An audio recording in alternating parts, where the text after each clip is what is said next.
바로 요 며칠 전에 개봉한 영화가 있습니다. 우리 교인들은 다 한번 봤으면 좋겠다 싶은 그런 영화입니다. 특별히 본교회는 오후 예배도 없고 또 저녁 예배도 없으니까 오늘 같은 날 온 가족이 영화관에 가셔서 보시면 참 좋겠다. 할아버지 할머니 아들 딸 손주 할 것 없이 다 한번 가서 보시면 좋겠다 하는 그런 영화입니다. 영화에 큰 반전이 있고 또 그 반전에 따르는 큰 감동이 있습니다. 그래서 그 내용은 말씀드리지 않겠습니다. 스포일러가 되기 때문에요. 그런데 보시면 아마 충분히 가치와 의미를 발견하시리라 생각합니다. 궁금하시죠? 어떤 영화인지. 또 우리가 이런 말씀은 또 실천을 잘하잖아요. 강재규 감독이 만든 장수상회라는 제목의 영화입니다. 감독이 이런 말을 했습니다. 50이 넘어서 영화를 만드니까 이제 조금 철이 든 것 같다고. 정말 이 영화를 보시면 보는 관객들이 조금 철이 들 것 같습니다. 웃다 울다 하면서 사랑에 대한 이해의 폭이 조금은 넓어지리라 그렇게 믿습니다. 그러고 보면 우리는 사랑에 대해서 이렇게 한평생 배워가는 존재인 것 같습니다. 영화의 맛도 그렇고 사랑의 맛도 그렇고 믿음의 맛도 그런 것 같습니다. 다 다른 것 같습니다. 성경도 그런 것 같습니다. 겟세마네 동산에서의 맛이 다르고 또 골고다의 언덕에서의 맛이 다르고 오늘 본문에 나오는 디베랴의 이 아침의 맛이 또 다릅니다. 가슴 먹먹한 사랑, 참 목이 메이는 은혜. 오늘 본문에 나타난 예수님의 모습은 아무리 봐도 눈물겹도록 교만습니다. 이렇게 좋을 수가 없어요. 어떤 분은 본문을 두고 이런 말을 했습니다. 물론 너무 소극적인 표현이죠. 너무 소극적인 이야기가 될 수 있을지 모릅니다만, 너무 인간적인 이야기가 될 수 있을지 모르지만 이런 얘기를 했어요. 이 한 가지만 생각해도 예수는 믿어볼 만한 분이라고요. 무슨 얘기냐? 예수님의 제자들이 다 순교했습니다. 모두가 다 예수를 위해서 목숨을 내놓았습니다. 이것 한 가지만 보더라도 예수님은 정말 따라볼 만한 분이라고. 그렇습니다, 여러분. 예수님의 제자들이 다 예수님과 함께 생을 같이 했습니다. 예수님을 위해서 죽었습니다. 이 사실 하나만을 보더라도 예수님은 정말 믿고 따라볼 만한 분이라 하는 그런 얘기입니다. 오늘 베드로와 야고보와 요한 그리고 도마와 나다나엘 그리고 이름 없는 다른 두 제자 이렇게 7 제자가 디베랴 호수에서 지금 물고기를 잡고 있습니다. 부활하신 주님을 이미 만나봤습니다. 그런데 이상하게도 주님을 가장 열렬하게 사랑했던 베드로가 점점 주님께서 부활하셨다는 그 사건이 사실로 밝히 드러나면 드러날수록 의기소침해집니다. 급기야 제자들이 함께 모여있는 자리에서 부시시 일어나서 여보게들 나 아무래도 고기 잡으러 가야 하겠네. 나 솔직히 자네들에게 미안하네. 당신들이 나를 너무 잘 알고 있지 않는가. 그동안 미안했다고. 예수님의 수제자라고 하지만 내가 무슨 수제자가 될 수 있겠냐고. 함께 3년 동안 동행했던 제자들은 그 베드로의 심정이 어떤 심정인지를 다 압니다. 예수님께서 잡히시기 전에 하셨던 말씀을 다 같이 들었던 제자들입니다. 너희가 다 나를 버리리라. 그 말씀을 하실 때 심정적으로 이걸 받아들일 수 없었던 베드로가 먼저 나서서 주님 무슨 말씀입니까? 다른 사람들은 다 버리더라도 저는 주님을 따라갈 겁니다. 그건 사실 베드로의 진심이었습니다. 진정으로 예수님을 사랑했던 제자의 고백이었습니다. 나는 죽는 데까지 따라갈 겁니다. 주님 베드로에게 네가 정말 나를 따라오려느냐 분명히 말하거니와 닭이 2번 울기 전에 네가 나를 3번 부인하리라. 받아들일 수 없는 이야기였습니다. 주님이 말씀하시는 십자가에 죽느니 사느니 하는 그 이야기도 실감나는 이야기가 아니었어요. 그런데 불과 몇 시간이 지나서 이제 기억하기 싫은 정말 그 일이 일어났습니다. 칼을 뽑아서 거칠게 주님을 잡으려던 사람의 제사장의 종의 귀까지 잘랐던 베드로입니다. 가야바의 법정까지 따라갔습니다. 예수님 재판당하시는 모습을 멀리서 보는데 웬 계집종 하나가 당신 예수당이네. 갑작스럽게 물어오기에 모른다고 부인했습니다. 두 번째 묻는데 저주했습니다. 또다시 묻는데 너무 두렵고 그리고 압도적인 분위기 탓에 발을 구르며 맹세했습니다. 나는 저자와 아무 상관이 없다고 말입니다. 그런데 닭이 두 번 우는 겁니다. 치밀어 오르는 오열을 끌어안고 얼마나 울었는지 모릅니다. 지워지지 않는 예수님의 그 눈길, 닭이 울던 그 소리, 세 번씩이나 주님을 부인한 놈. 그러니까 지워지지 않는 자신의 모습이 있어요. 그런데 주님이 부활하셨습니다. 감격스러워할 주님의 부활이 베드로에겐 감격이 아니었습니다. 주님이 부활하셨다면 이게 정말 하나님의 아들이신데 그분이 하나님의 아들이시라면 내가 어떻게 제자가 될 수 있느냐. 나 같은 놈이 그분 따라다니다가 그분한테 큰 해가 되지. 난 물고기 잡으러 갈 거다. 제자들 중에 절반이 넘는 7사람이 다 같이 이렇게 어깨가 쳐져서 일어났습니다. 그동안 버려뒀던 생소하기 짝이 없는 배를 빌리고 또 익숙하지 않는 그물을 다시 빌려서 고기를 잡기 시작했습니다. 여러분, 고기 잡는다고 했지만 무슨 생각했겠습니까? 고기 생각났겠어요? 그 바다가 어떤 바다인데요. 3년 동안 주님과의 추억이 서려 있는 곳입니다. 꿈도 꾸지 못했던 하늘의 음성을 들었었고 수많은 사람들의 울음소리, 통곡소리, 또 주님 만났던 환희와 감격, 주님과 함께했던 시간들이 아마도 주마등처럼 지나갔을 겁니다. 들뜬 마음에 따라다니면서 실수를 많이 해도 한 번도 그들의 동기를 나무라지 않으셨던 주님, 인간으로 태어나서 처음으로 받아봤던 소중한 인격적인 그런 사랑, 그들을 맞아주셨던 주님 어떻게 잊겠어요? 아마 모르긴 해도 밤새도록 그물질하면서 주님 생각으로 가득했지 않았겠습니까? 새벽까지 그물을 던지는데 빈 그물만 계속 올라오는 거예요. 빈 그물이 꼭 자신들 모습 같아요. 먼동이 저 멀리서 이제 트는데 새벽녘에 무태에 서 계신 한 사람이 고기를 잡았느냐 묻습니다. 동네 사람인 줄 알았습니다. 한 마리도 못 잡았습니다. 그랬더니 배 오른편에 그물을 던지라고. 그래서 그냥 그물 씻는 마음으로, 동네 사람 인사 겸 하는 말인 줄 알고 그래서 그저 그물 씻는 마음으로 던졌습니다. 그런데 그때 갑자기 묵직해지는 겁니다. 그때 요한이 눈치를 챘어요. 베드로의 옆구리를 쿡 찌르면서 형, 예수님이야. 예수님이야. 그러면서 가르쳐 주는 겁니다. 빈 무덤으로 향해 함께 달려갔던, 그래서 나이가 어려서 먼저 무덤가에 달려갔지만 베드로가 올 때까지 기다렸다가 베드로로 하여금 먼저 빈 무덤을 들여다보게 했던 그 요한입니다. 아주 가까운 사이죠. 그래서 요한이 먼저 알아보고는 옆구리를 툭 치면서 형, 주님이셔. 아니나 다를까 베드로가 알몸으로 벗고 있다가 다 팽개주고선 아주 급하게 겉옷을 걸쳐 입고는 물에 풍덩하고 이제 뛰어내리는 겁니다. 언제부터 와 계셨는지 모르지만 거기 모닥불이 지펴져 있고 떡과 고기가 구워져 있습니다. 이제 제자들이 다들 염치가 없어서 고개를 들지 못하고 어깨를 푹 떨군 채 반가워서 오긴 왔어요. 그런데 고개를 들 수가 없어서 한기가 스물스물 올라오는데 불가에 모여 앉아 있습니다. 주님께서 아무 말씀을 하지 않으시고 이제 떡을 떼시고 고기를 떼십니다. 허기졌던 배들이 이제 점점 채워지는데 그 떡과 고기가 목으로 넘어가는데 목이 자꾸 메이는 겁니다. 가슴이 먹먹해져요. 가슴이 먹먹해지고 목이 메이고 그러니까 아무 말도 할 수 없는데 여러분 그 아무 말도 할 수 없지만 그 예수님의 뜨거운 사랑이 여기 와서 닿지 않았겠어요?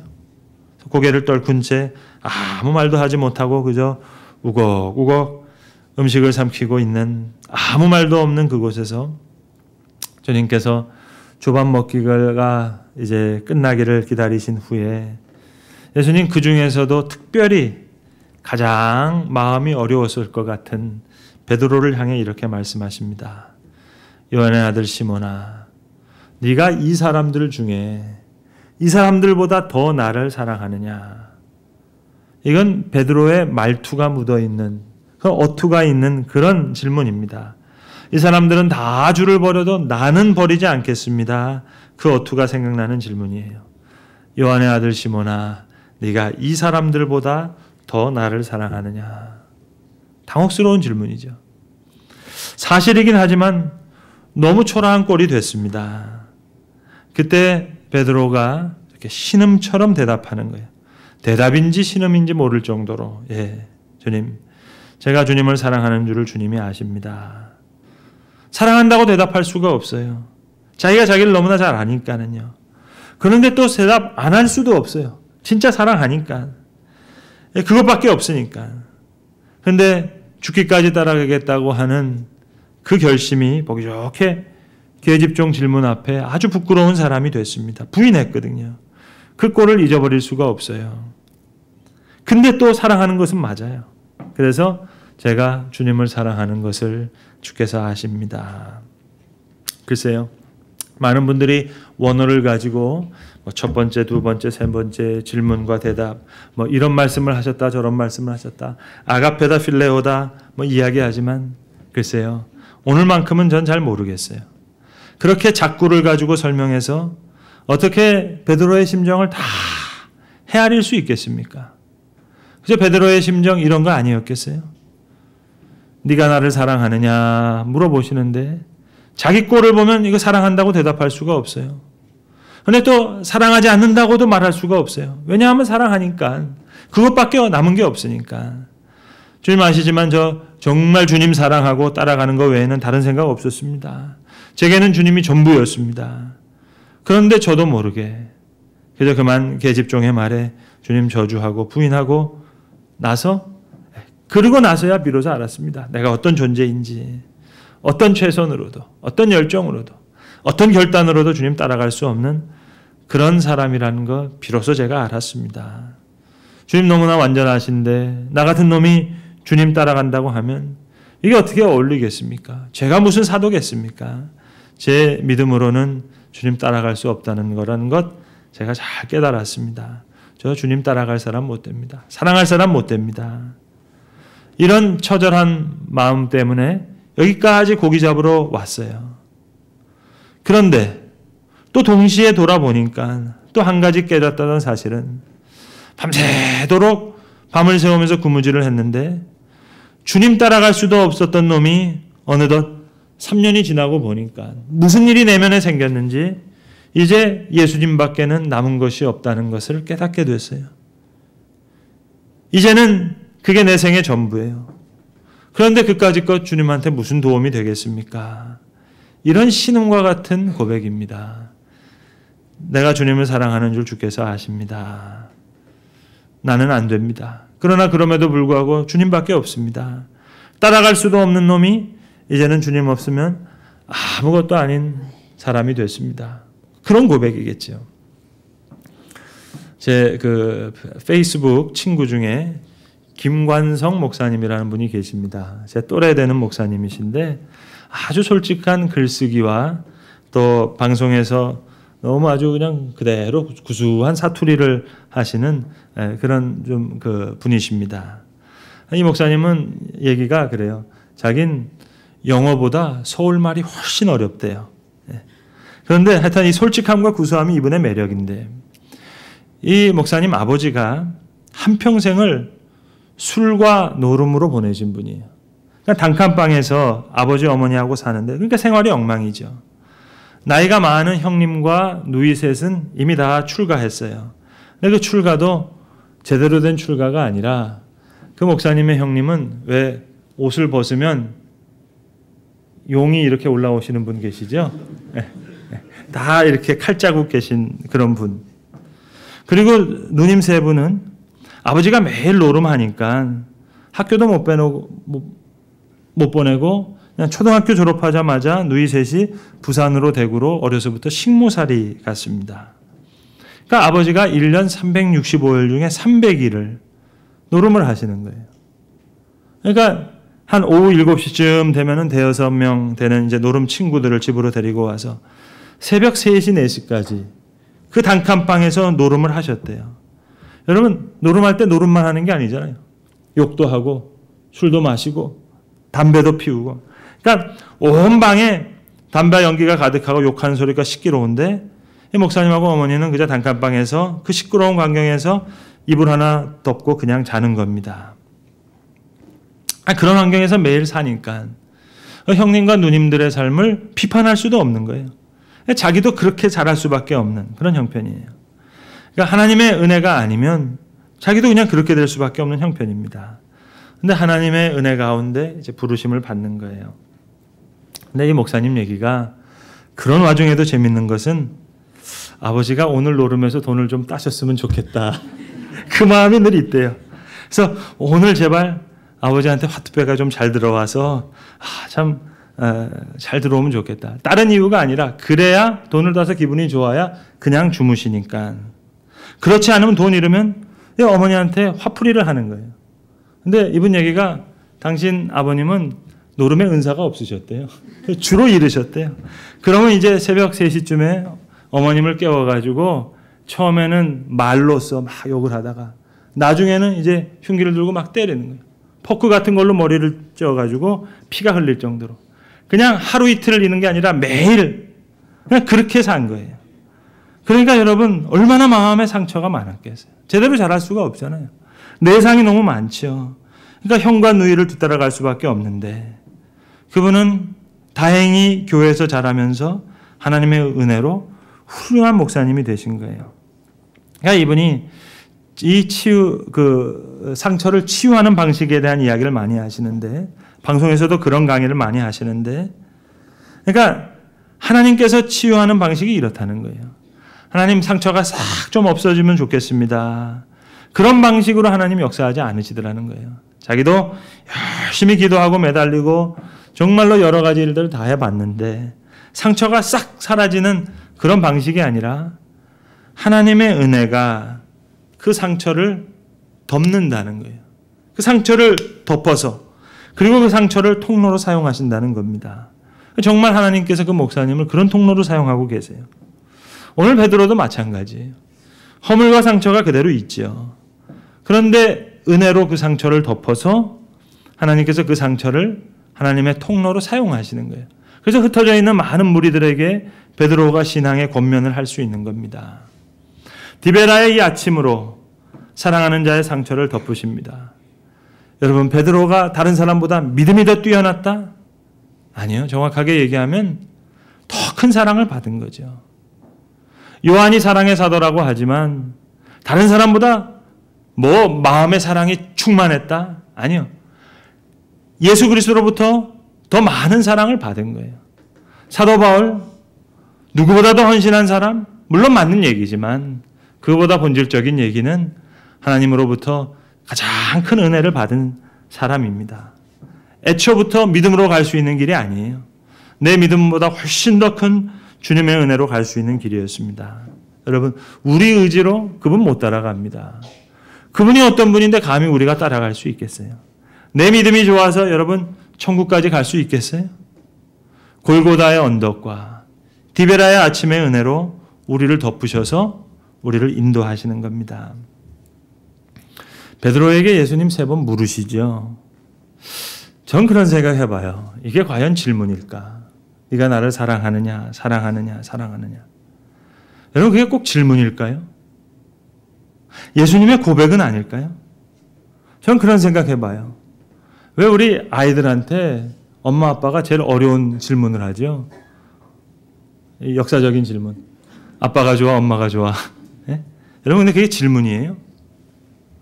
아빠도 사랑하고 엄마도 널 사랑한다. 사랑의 고백 아니겠어요? 그러니까 전 원어상으로 예수님 이런 아가페 사랑으로 물으셨고 베드로가 필레오의 사랑으로 대답했다.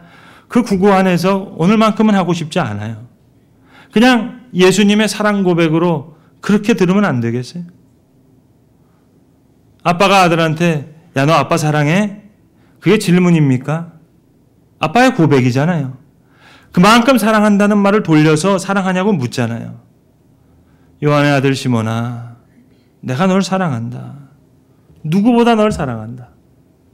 넌 고기 잡는 어부가 아니라 사람 낚는 어부가 될 거야. 3번 부인하고 마음 아파 울던 그 모습도 야, 정말 고맙다. 너무 사랑스럽다. 부끄러운 죄책감으로 여기 갈릴리로 와서 고기 잡는다고 하지만 그 모습도 그렇게 사랑스러울 수가 없는 거죠. 깨어 기도하라 했지만 뭐 기도하지 못하고 잤죠. 그러나 겟세마네 동산에서 가까이 와서 기도하려고 했잖아요. 그 모습 예쁘잖아요. 칼을 들어서 말고의 그 종의 길을 쳤을 때 꾸짖으셨지만 그 모습도 여러분 사랑스러운 거 아니겠어요? 그저 벗고 있다가 주님이시다 하는 말씀을 듣고 그저 겉옷이라도 둘쳐 입고 바다로 뛰어내리는 그 모습 너무 고맙잖아요. 야, 너무 고맙다. 너무 사랑스럽다. 요한의 아들 시몬아, 네가 이 사람들보다 더 나를 사랑하느냐? 질문이 아니죠. 베드로야, 나는 이 사람들보다 너를 제일 사랑한다. 가야바의 집 아랫들에서 멀찍이 숯불 쬐면서 나를 따라오려고 했던 모습 너무너무 고맙다. 딴 사람 다 도망갔는데 그래도 따라왔잖아요. 넌 교회를 책임질 사람이다. 너 양을 먹일 사람이다. 하나님의 부르심은 그냥 부르심이 아닙니다. 거기엔 생명이 있고 거기엔 창조의 역사가 있어요. 부르심, 콜링, 소명이라고 하는 것은 다시 자격을 부여해 주시는 거예요. 능력이 있느냐 없느냐 할 것 없어요. 부르셔서 능력을 주시는 거예요. 무식한 자라도 부르셔서 지혜를 주십니다. 불가능자를 부르셔서 가능케 하십니다. 부르심 자체에 엄청난 능력이 있다는 사실을 여러분 잊지 마세요. 그래서 말을 잘 못하는 입이 우둔한 모세가 나는 말할 줄 모릅니다 하니까 하나님 말씀하시잖아요. 사람의 입을 지는 자가 누구뇨? 가라면 가고 오라면 오는 것이지 말할 수 있다 없다 그건 내가 알아서 할 일이지. 여러분 얼마나 강한 말씀입니까? 이것이 소명입니다. 가시떨기 나무 아래서 하나님의 음성을 듣는 순간부터 모세는 하찮은 사람이 아니에요. 처가살이 하면서 양을 치다가 죽어갈 사람이 아닙니다. 하나님의 부르심을 받는 순간 운명이 바뀌어질 뿐만 아니라 지난날 버려졌다고 생각했던 그 모든 과거가 이제 다 의미를 가지는 거예요. 버려진 과거가 아닙니다. 창조입니다. 새로운 생명입니다. 이것이 소명이에요. 불러주셨다는 것 자체가 고마워요. 자, 고기는 잡았느냐? 말 걸어주신 게 고마워요. 와서 줘 밥 먹으라? 그렇게 해주시는 것이 고마워요. 오늘 성경에 제2의 소명이 있습니다. 예수님께서 제자들을 찾아가십니다. 기다리시는 게 아니에요. 찾아가세요. 그리고 부르십니다. 다시 자격을 부여하십니다. 부르셔서 능력을 주세요. 와서 줘 밥 먹으라. 이 부르심에 새로운 능력이 있고 새로운 창조가 있습니다. 야 이놈들아 여기가 어디라고 왔느냐 묻지 않으세요? 그저 줘 밥 먹으라. 제자들도 누구시냐고 묻는 자가 없었습니다. 묻지도 대답하지도 않았지만 서로가 서로에게 만족합니다.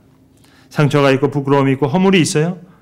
그런데 큰 은혜 가운데 다시 부르십니다. 여기에 생명의 역사, 창조의 역사가 있었습니다. 와서 줘 밥 먹으라. 그리고 내 양을 치라. 다시 부르시는 거예요. 이 제2의 소명, 부르심 자체가 새로운 생명이었고 새로운 창조의 역사였던 것입니다. 기도하겠습니다. 아버지 하나님, 오늘도 우리를 부르시는 주의 은혜를 감사합니다. 아버지의 부르심에 생명이 있고 창조의 능력이 있음을 믿습니다. 자격 없는 자를 부르사 다시 자격을 부여하시며 미련한 자를 부르셔서 지혜롭게 하시고 또 불가능한 사람들을 부르셔서 다시 가능케 하시는 부르심의 은혜를 감사합니다. 소명의 사람으로 부르심에 응답하는 자로 살게 하시고 부르심을 받은 순간 우리의 운명이 바뀌며 또 버려졌던 지난날들의 모든 과거가 다 의미를 가짐을 아오매 주여 새로운 생명과 창조의 그 부르심에 감격하는 주의 사람들 될 수 있도록 크시는 종을 더하시옵소서. 우리 주 예수 그리스도의 이름으로 기도합니다. 아멘.